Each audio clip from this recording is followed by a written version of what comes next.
Bonjour à tous, je suis Julie Huguet de freelance.com. Bienvenue à l'interview des Changemakers.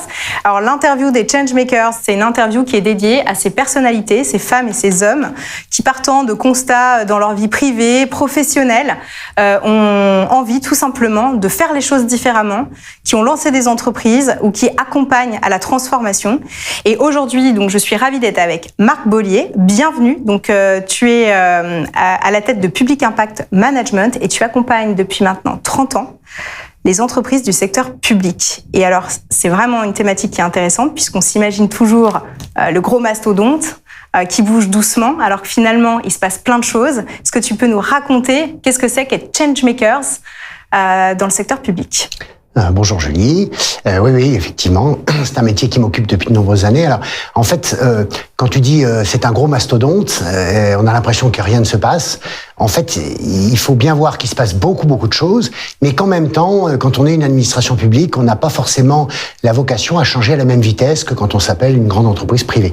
On attend d'une administration, qu'elle soit l'État, les collectivités locales ou un gros secteur public, on attend qu'il soit aussi, qu'il donne une certaine pérennité, une certaine continuité du service, qui fait qu'on n'attend pas forcément qu'il change ses habitudes tous les mois. Donc, le challenge pour changer le secteur public, c'est de trouver le bon curseur pour qu'est-ce qui doit changer et qu'est-ce qui doit rester tel quel. On a une administration globalement en France qui fonctionne plutôt bien quand on la compare à celle d'autres pays. Et donc ça, il faut pas que ça bouge. Par contre, il faut effectivement faire changer beaucoup de choses. Et la difficulté, c'est ça, c'est d'arriver à faire la part entre ce qui doit changer et ce qui change pas. Et c'est compliqué parce que quand vous êtes agent d'une administration, vous avez souvent choisi ce métier plutôt par vocation, vous avez passé des concours, etc. Et dans ces concours et dans cette vocation, il y a souvent une idée de pérennité.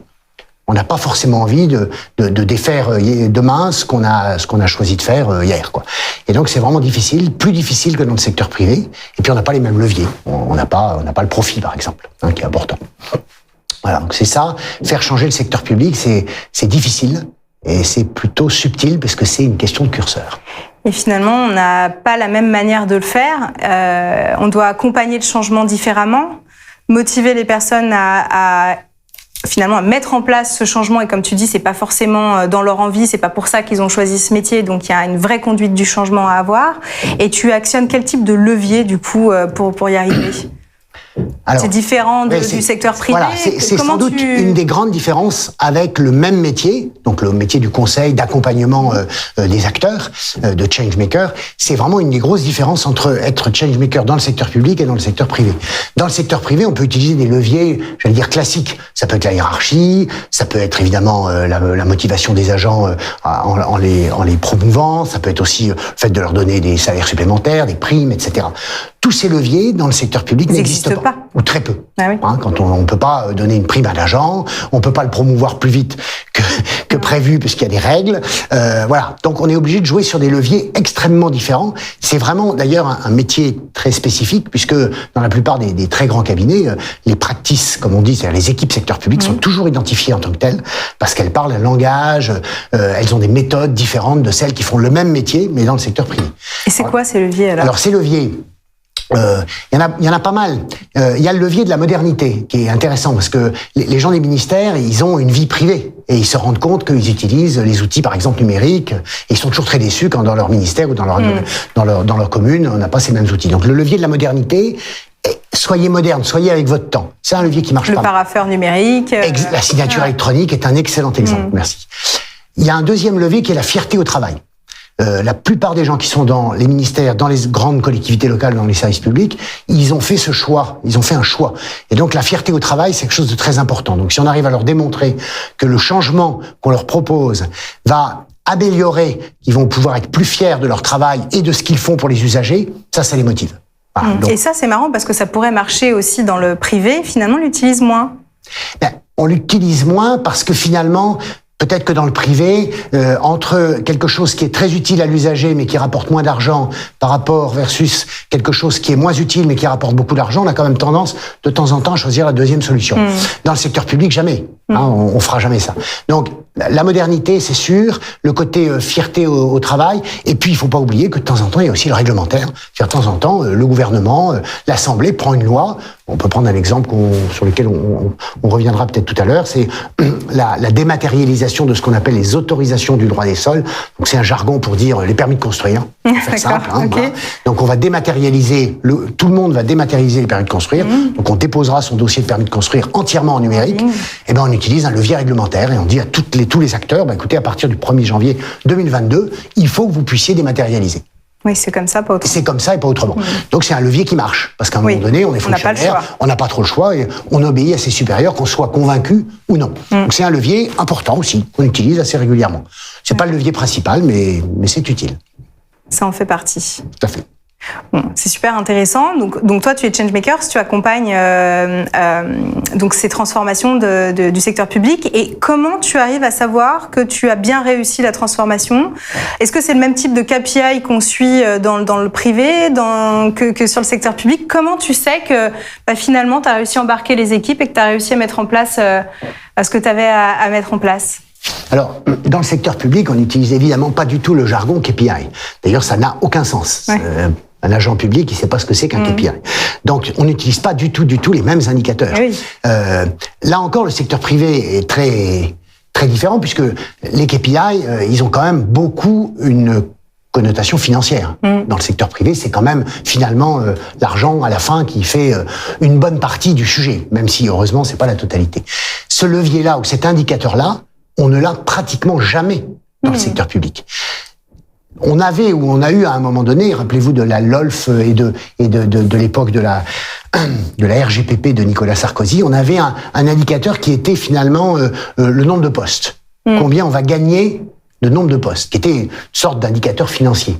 Cet indicateur, il a été usé jusqu'à la corde, et donc aujourd'hui, c'est un contre-indicateur. C'est-à-dire que dès qu'on propose quelque chose, la plupart des agents nous disent assurez-nous qu'on fait pas ça pour gagner des postes. Ah oui. Garantissez-nous, signez en bas que ce n'est pas pour gagner des postes, parce qu'on en a déjà beaucoup rendu. Donc c'est la mentalité qui prévaut. Donc on peut pas non plus utiliser le gain des postes. Donc finalement, pour choisir et pour dire qu'on a réussi, il y a plusieurs manières quand même d'approcher ça. La première manière, c'est quelque part la réussite des projets par rapport à leur objectif. On va reprendre l'exemple du permis de construire, de la dématérialisation du permis de construire. Nous, on accompagne le ministère de la Culture et le ministère de la Transition écologique sur des très grosses opérations dont l'objectif est de dématérialiser l'ensemble de la chaîne.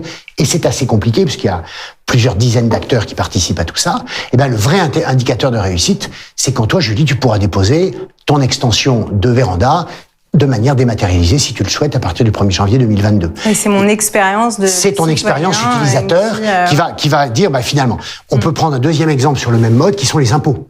Les impôts, c'est une très belle réussite. Il y a 15 ans, tout le monde remplissait sa déclaration d'impôt par papier.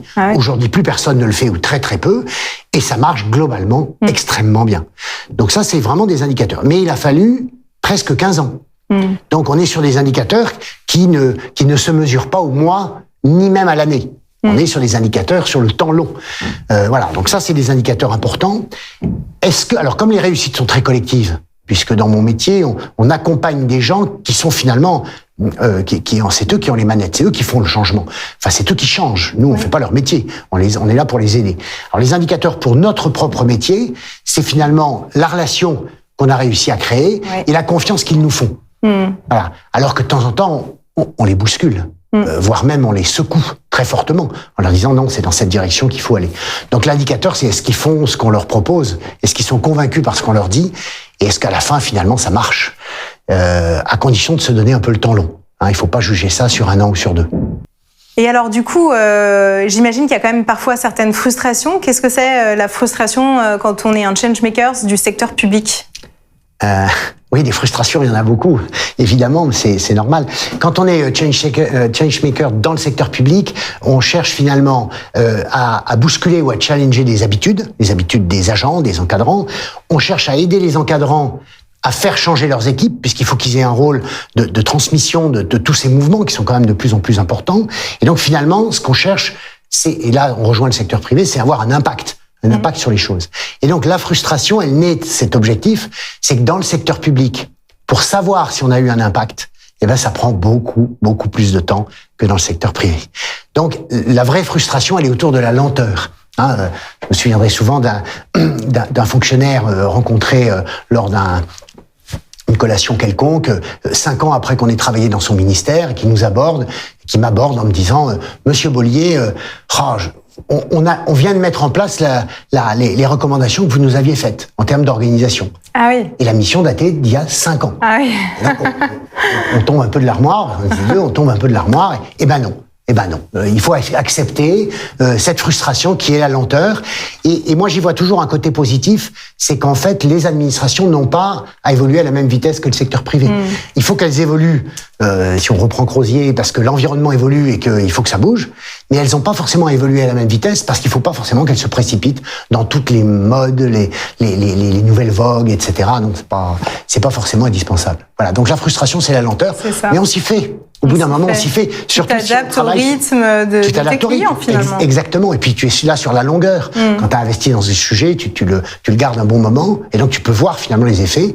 Mais il faut être patient. Excellent. Alors, ça m'amène à une dernière question. Donc, j'ai l'habitude de demander comment tu vois ton secteur dans 10 ans. C'est quoi les futurs? Alors là, on va peut-être partir du coup sur un espace-temps plus long, dans 20 ans. À quoi va ressembler, d'après toi, le secteur public? Qu'est-ce qui va vraiment changer de ce qu'on connaît maintenant? Alors, peut-être une réponse en deux parties, parce qu'en fait, il y a l'évolution du marché, donc du secteur public, puisque moi, c'est mon marché, c'est les gens pour qui je travaille, et puis il y a l'évolution du métier qui est le conseil, tous les gens qui font du conseil auprès du secteur public. En fait, dans les deux cas, je vois des éléments très positifs. Le secteur public, il évolue énormément dès qu'on se penche dans le détail. On retrouve bien sûr les grandes tendances, mais ça bouge beaucoup. Les exemples qu'on a donnés le montrent bien d'ailleurs. Donc ça va continuer à bouger. J'espère toujours avec un petit temps de retard, pour éviter de se précipiter dans des effets de mode. Fausses modes, mais ça va bouger. La dématérialisation va faire son chemin. Les méthodes du privé sur la gestion des hommes, la responsabilité des cadres, etc. Tout ça va évoluer doucement, mais tranquillement. Quand on regarde les gens dans l'armée, par exemple, c'est plus du tout la chaîne hiérarchique classique que l'on connaissait. Ça a beaucoup bougé. Les équipes ont de très grandes autonomies sur le terrain, etc., etc. Donc ça va bouger, ça va continuer à bouger, toujours un peu plus lentement, ou plus exactement avec un temps de décalage, plutôt que plus lentement, avec un petit temps de décalage par rapport au secteur privé. Et puis le métier des gens qui aident ça, mais ça va continuer à se développer, parce que de plus en plus d'administrations se rendent compte que pour le moment, elles n'ont pas en interne les forces qui leur permettent de faire ça toutes seules. Donc elles vont chercher les leviers de changement à l'extérieur. Pour des petites périodes, elles ne veulent pas recruter des fonctionnaires pendant 36 ans pour faire ce type de métier. Donc, elles vont continuer à aller chercher à l'extérieur. Le bon exemple, c'est les communes, les départements et les régions qui, il y a 15 ans, faisaient assez peu appel à du conseil, qui aujourd'hui font appel à du conseil très régulièrement, et pour les plus avancées d'entre elles, de manière extrêmement ciblée, très intéressante. C'est vraiment, on vient vous chercher pour votre expertise sur tel ou tel sujet, on vous prend, on vous fait faire une étude, un accompagnement, un audit, n'importe quoi, et puis à la fin, on vous lâche, et vous repartez, et la collectivité continue à faire son chemin et à faire son métier. Donc ça, c'est une très bonne utilisation des gens de mon métier, et ça se passe plutôt pas mal. C'est-à-dire que les clients sont de plus en plus mûrs sur ces aspects, ce qu'ils n'étaient pas il y a 10 ou 15 ans. D'accord. C'est super intéressant. Merci beaucoup pour cette interview et cette découverte du changement donc dans le secteur public. Mais j'espère que je vous ai donné envie d'aller voir un peu plus près ce qui se passe dans le secteur public et le permis de construire. Ouais, non, mais très intéressant. En plus, je suis en plein dedans. Ben voilà. Non, mais c'est vrai qu'on se rend pas toujours compte de l'extérieur, sauf quand on est en mise en situation. Comme je disais, on a un partenariat avec Pôle emploi qui nous permet justement de voir à quel point finalement c'est innovant et à quel point ils utilisent et ils sont très avant-garde sur plein de choses. Donc c'est bien de le savoir et c'est surtout bien d'en parler et de le faire découvrir. Donc merci beaucoup pour cette interview. Donc on peut retrouver l'ensemble des interviews de tous nos changemakers sur toutes les bonnes plateformes de podcasts et de vidéos. Donc merci à tous ceux qui ont vu cette vidéo et à très vite pour d'autres. Au revoir Julie. À bientôt.